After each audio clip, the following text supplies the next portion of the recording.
Rookie here. It's the Pat and JT podcast. Pat and JT podcast. Well, here we are again. It's if you're just listening to this every Friday, we are on Facebook, YouTube, Twitter, X, whatever, live. So make sure you check that out.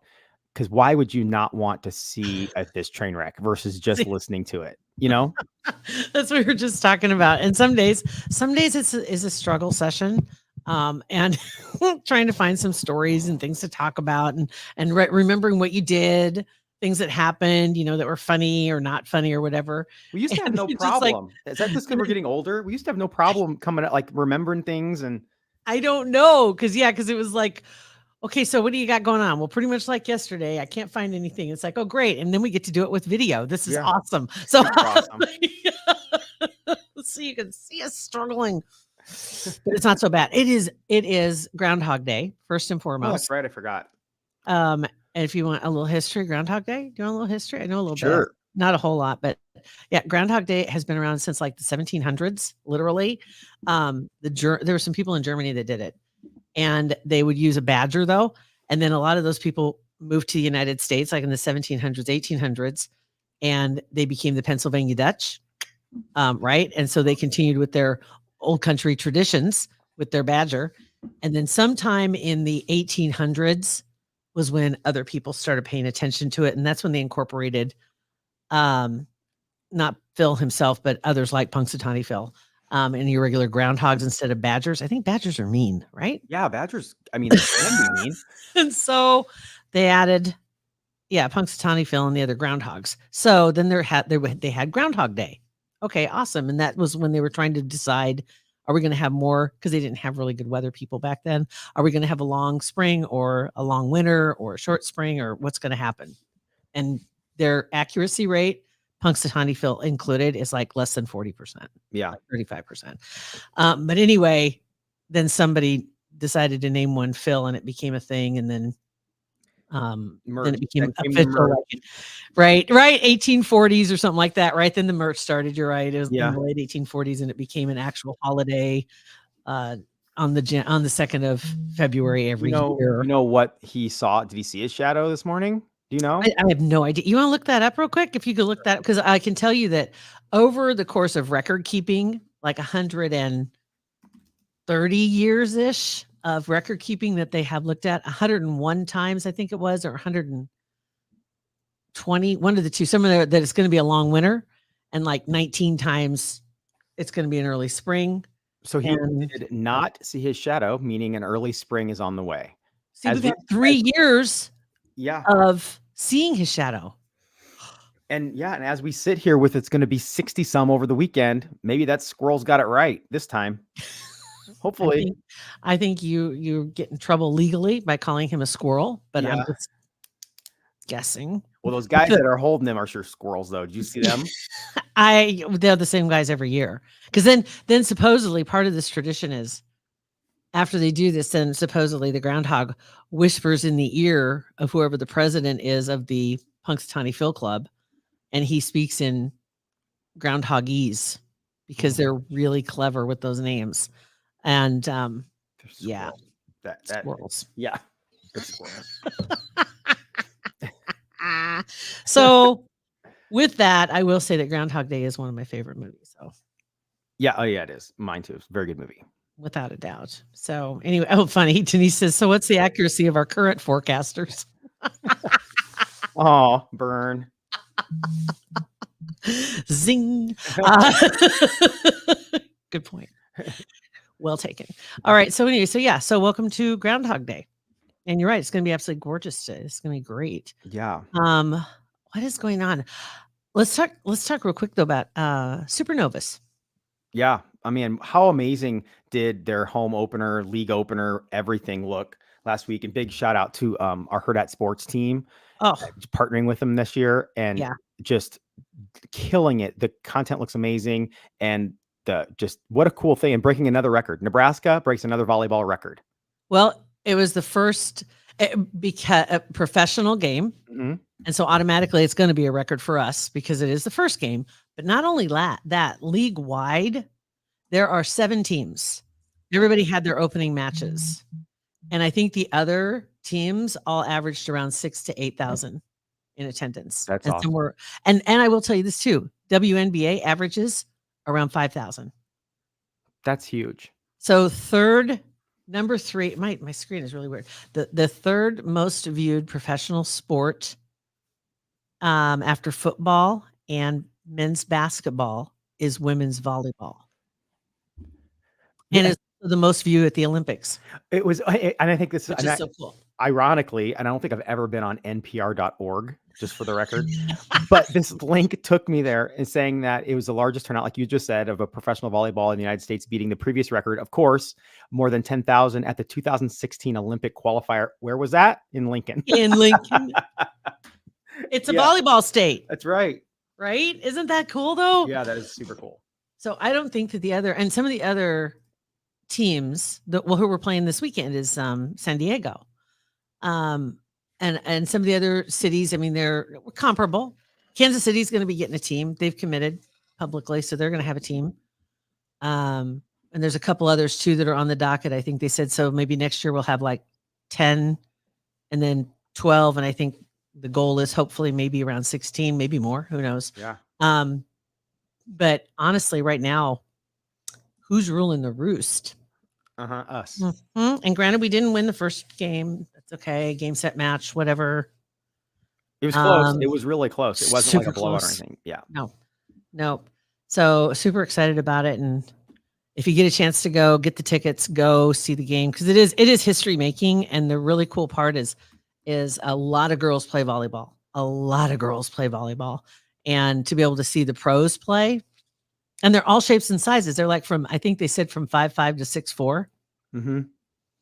So we hopefully will get back to being a football state at some point. We'll always be hopefully a volleyball state, but it looks like we might potentially be tickling becoming a basketball state. Did you see Nebraska won last night in overtime? No, I didn't. Well, first of all, we beat Purdue, the number 1 team in the country, a few weeks ago. Last night in overtime, beat number 6 Wisconsin. We were down by like 19 at half, came back in an overtime, won. So what do you think happened in that locker room after previous performance here? Kind of funny that we had talked about that. Was it yesterday or the day before about Hoiberg getting on his guys? And it apparently worked. Yeah, it apparently worked. He's over it. Good for him. Good for him and good for them. Mm-hmm. Yeah, it was a fun game to watch. Who would just say, amazing game to watch, basketball game. That's really fun. We've got some really cool teams that are playing and people that are really excited about following them. And I mean, seriously, it's just like, it's so shocking to other people in other parts of the country, but Nebraska comes through. And I think that's pretty darn neat. So so if you get a chance, the game is Saturday night as we speak. So the 3rd, and then I think their first road game is the 12th or the 13th, whatever. I think is it Grand Rapids? Grand Rapids, I think. Yeah. Yep. Grand Rapids on the 12th, Monday, the 12th. So, and the season only goes to May 12th, guys. So, you want to get in. It's great the way the seasons fall together. The season has fallen together, I should say, because really what else, you got basketball on, but this is a perfect time for this to be going on and to go out to go see the games. And thank God now the weather's cooperating. It's going to make it even easier for people. Really, I hope they have just a huge turnout for this Saturday night game. Yeah. I think a lot of people didn't go to the first game, maybe thinking, we'll see.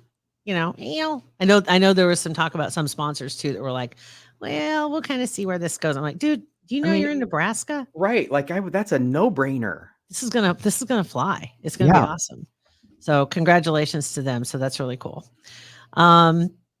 What else did we have here this morning? Oh, quick I got a little bug here real quick. Go First ahead. of all, this chair, there's like, it's weird. There's not like a perfect setting for the height of this chair. So I'm constantly up and down and up. It's just a little thing. But we hadn't noticed on the, and on the volume on my television, like the perfect volume for me is 13, but I have something about leaving the volume on 13. And I'm not really superstitious. So if I put it on 12, it's too quiet. If I put it on 14, it's too loud. So I'm sitting there. I noticed that last night.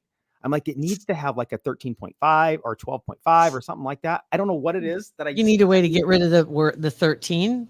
Yeah, I just need it to not be on 13. And I don't know why. Like 13 to me is not an unlucky number. It's just something subconscious. Well, obviously a lot of hotels do the same thing.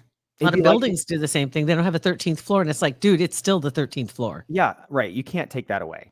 Like if the volume was on a scale of 0 to 1,000 and my perfect volume was 666, I would throw my TV out the window. So it's just like that. The number that's obviously worse number than 13, but still. Yes, it is. But I see what you're saying. Yeah. It's funny. That's awesome. What else do we have? Oh, quick story. Your car, when you have your car, audio play, CarPlay, whatever you guys may use, and your phone's plugged in. So I pushed the button because I was sending a text. That's what I was doing. Somebody had texted me. I played it, and then it asked me, "Do you want to respond?" I said yes. I sent my response, said what I wanted to say, and then it said, "Are you ready to send?" But right as it said, "Are you ready to send?" somebody like texting, no doubt. I'm sure they were on because they were on their phone, and they started coming over into my lane right in front of me, like coming over into my lane. I cussed. I may have used an F-bomb. But I didn't send it. It wasn't in the text. It was because the car had asked me, "Are you ready to send?" And I said, F no, because I was talking to the car. No, is what I said. And the car said, I gotta think how I said this exactly. Did you get reprimanded? I did. I got sat down. I mean, it wasn't just one sentence either. It was like, "I know I'm just a machine, but words are real. If you're feeling distressed, it went on. I mean, like suggested therapy. I mean, it was like, are you kidding? I'll do it again just to record it, just so I can record what it says to me. Because that shook me. Because I just about got hit, and I'm like, threw out a no.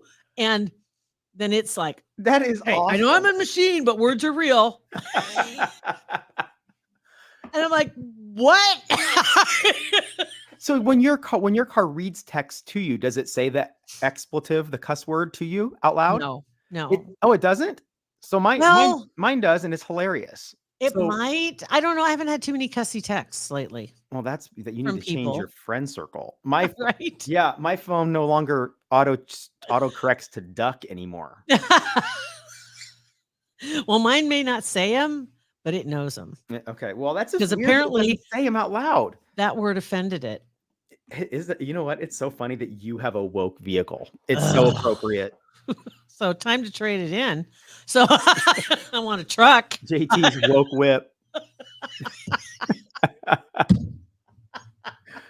Of course, that's what happened. So anywho, yeah. So I may try that again. See if I can't record it because I want you to hear what it said. It's between it and stupid Alexa at home, whispering back to me, or if I under your breath. Do you ever say thank you to Alexa? Yeah.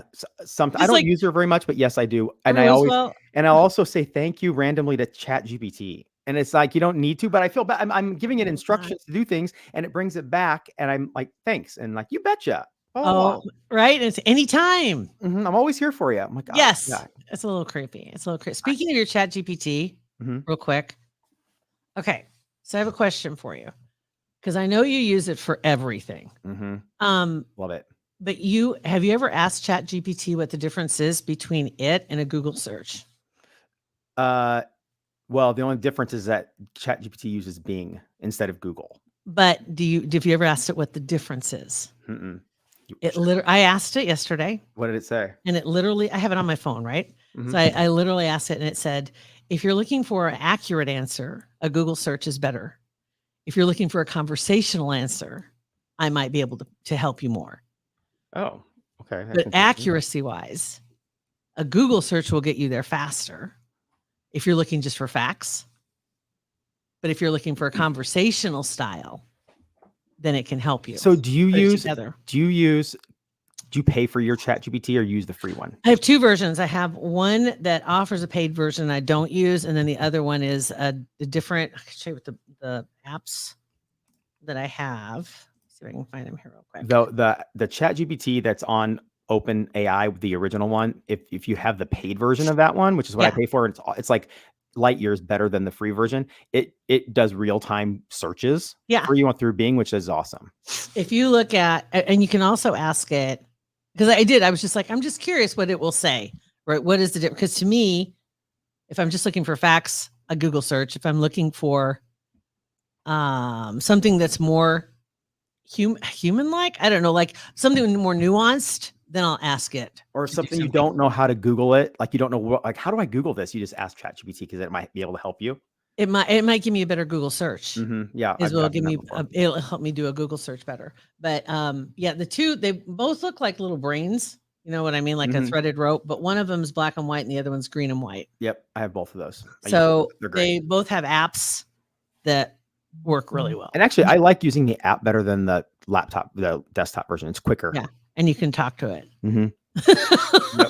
But yeah, I thought it was kind of interesting just for anybody that's not using it, just to that's kind of a nuance though that goes along with what's so great about ChatGPT. What's the difference between it and just doing a Google search? There is a difference, and it'll define it for you. But there is a difference between the two. They both have their own uses for sure. Yeah. Neither one's necessarily better than the other, but it depends on what you're looking for. Yeah. It's a lot of fun. Saves a lot of time. You learned something for the day, or maybe not. I don't know. Who else is talking to us here? Oh, somebody else said, okay. Okay, we're talking about cussy cars. That's hilarious. Apparently the cussy car, okay, must be Denise is responding to her car doesn't do her car does the autocorrect. Okay, now, it doesn't anymore. It doesn't. So she put she listed some words she can use. It doesn't get corrected anymore. Do you see that? Oh yeah. Yep. Those are good. That word there in the second sentence, I'm going to say that because I want to hear my car say that back to me. Well, it's in the chat if anybody else wants to check it. So very good. All right, guys. Well, have a happy Friday. Yeah. Have a happy rest of your Groundhog Day. Have a great weekend. Get outside. It's going to be beautiful. And thank you for listening. Rate, review, and subscribe to our podcast and share with your buddies. Have a good weekend. See ya. Pat and JT Podcast, a Huda Media Production.